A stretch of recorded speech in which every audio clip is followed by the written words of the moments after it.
Assalamualaikum warahmatullahi wabarakatuh. Apa kabar semuanya? Kali ini kita akan belajar dinamika rotasi. Tapi sebelum kita belajar, marilah kita berdoa kepada ketua kelas. Silakan pimpin berdoa. Baik, berdoa selesai. Hari ini ada yang tidak hadir.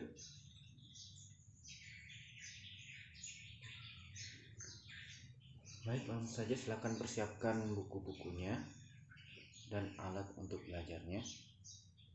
Kita akan belajar materi dinamika rotasi. Apa itu dinamika? Ada yang tahu? Dinamika adalah suatu cabang ilmu fisika yang mempelajari tentang gerak, torsi, dan momen inersia. Sedangkan rotasi adalah suatu gerak benda yang memiliki lintasan tetap, yaitu pada porosnya yang berbentuk lingkaran. Nah, kompetensi dasar dalam materi ini yang pertama yaitu memahami hubungan antara konsep torsi, momentum sudut, dan momen inersia berdasarkan hukum 2 Newton. Indikatornya, siswa mampu menjelaskan konsep torsi, mampu menjelaskan konsep momen inersia, pengaruh torsi pada sebuah benda dengan gerak rotasi benda, dan memahami analogi hukum 2 Newton.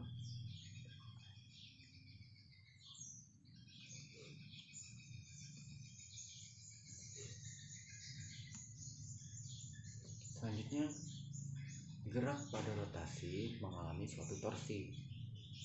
Apa itu torsi? Torsi adalah ukuran kecenderungan sebuah gaya untuk memutar suatu benda tegar terhadap titik poros tertentu. Nah, misalkan adik-adik punya pintu di rumah. Nah, bisa kalian bayangkan sebuah pintu akan memiliki sebuah gagang pintu yang digunakan untuk kita mendorong atau membuka dan menutup pintu, tentunya dengan mendorong pintu tersebut. Nah, letak dari gagang pintu ini adalah termasuk dalam konsep torsi. Mengapa buat demikian? Coba adik-adik bayangkan bagaimana jika gagang pintu terletak di bagian tengah pintu, dan bandingkan apabila gagang pintu terletak pada bagian pinggir atau ujung pintu. Analoginya seperti itu. Ketika kita mendorong pintu yang gagangnya ada di ujung pintu, maka kita akan terasa lebih ringan atau lebih mudah untuk membukanya. Sedangkan jika gagang pintu berada di tengah, maka akan sulit membukanya. Mengapa? Engsel pintu, adik-adik pernah lihat engsel pintu? Ya, engsel pintu adalah bagian untuk pusat pergerakan pada pintu atau pusat poros rotasi pada pintu. Jadi pintu kan geraknya dia rotasi, saya terbuka gitu. Nah, engsel pintu di sini itu sebagai poros pintu, sebagai pusat rotasi. Nah, kita anggap seperti ini, ya, seperti buku ini. Nah, bagian ini adalah poros rotasi. Nah, ketika gagang pintu terdapat di ujung, maka kita akan lebih mudah untuk membukanya. Nah, ketika di tengah, ya, kita lebih sulit untuk membukanya. Nah, kita misalkan di tengah sini, nah, akan lebih sulit untuk membukanya dibandingkan di samping. Hal ini menunjukkan bahwa torsi atau gaya yang menyebabkan gerak melingkar itu terpengaruh oleh jarak. Semakin jauh jaraknya dari pusat poros putaran, maka dia akan semakin besar torsinya. Nah, maka dapat dirumuskan torsi adalah R kali F. F itu apa? F itu adalah gaya yang kita berikan, sedangkan R adalah jari-jari atau jarak antara pusat poros putaran dengan torsi yang kita berikan, dengan gaya yang kita berikan. Nah, berikutnya arah torsi harus tegak lurus dengan putaran. Nah, begini. Arah torsi harus tegak lurus dengan pusat, dengan lengan momen. Ya. Ini jika pintu seperti ini, Di sini merupakan poros pusat perputaran lingkaran seperti ini.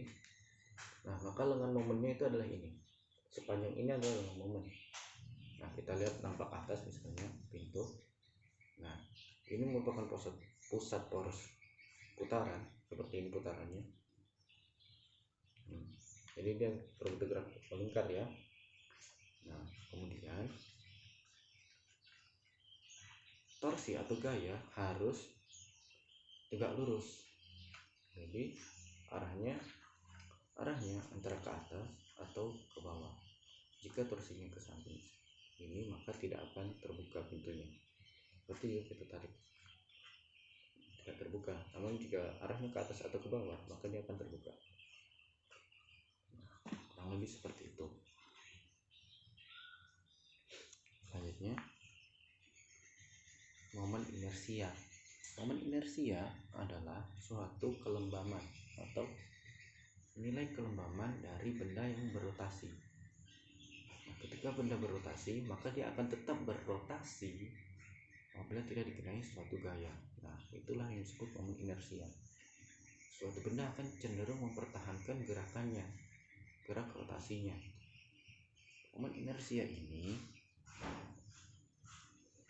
disimbolkan dengan I. Coba teman-teman bandingkan sebuah kelereng dengan sebuah bola pingpong. Nah, dari masanya itu pun sudah terasa, misalnya masanya pun sama, beratnya jika ditimbang kelereng dan bola pingpong sama. Namun ketika digelindingkan pada suatu bidang miring, maka kelereng akan lebih cepat bergerak dibandingkan dengan bola pingpong. Mengapa?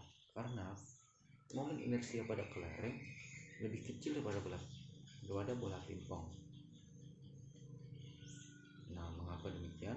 Bola pingpong terdiri dari kulit bola, dengan tengahnya itu kosong atau berisi rongga udara, sehingga pusat massa dari bola pingpong itu terdapat pada bagian kulit bola atau bagian luar, bagian kulit bola.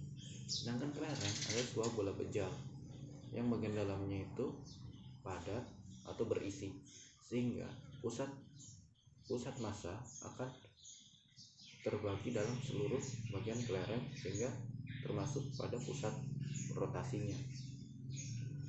Sehingga pada kelereng pusat massa akan berada lebih dekat dengan pusat rotasi. Nah, untuk rumusnya yaitu momen inersia adalah pada rumus umumnya massa dikali dengan kuadrat jari-jari. Jadi momen inersia terpengaruh oleh